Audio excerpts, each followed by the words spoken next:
La situation est très très tendue depuis ce matin. Cette tension est très palpable dans les rues de la capitale cambodgienne où je me trouve, où les gens essayent d'avoir des informations depuis cette zone reculée de jungle montagneuse qui se trouve à 400 km de là où je me trouve. Prévière, ce temple, quelques kilomètres carrés seulement de jungle montagneuse qui sont réclamés par ces deux pays. Effectivement, vous l'avez dit, il semble que l'information se confirme, mais elle émane de l'état-major thaïlandais.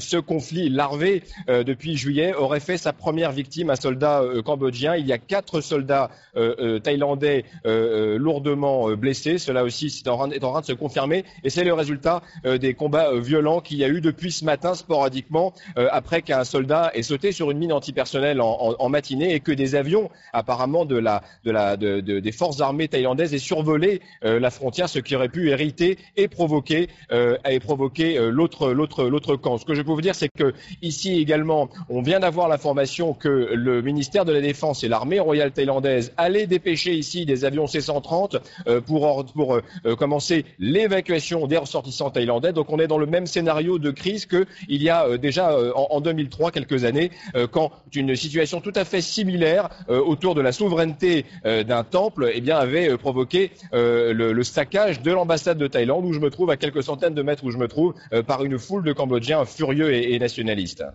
Cyril, comment expliquer qu'il y ait eu un regain de tension il y a de ça maintenant 3 mois alors que la dispute entre les deux pays, entre la Thaïlande et le Cambodge, date de 1962 ?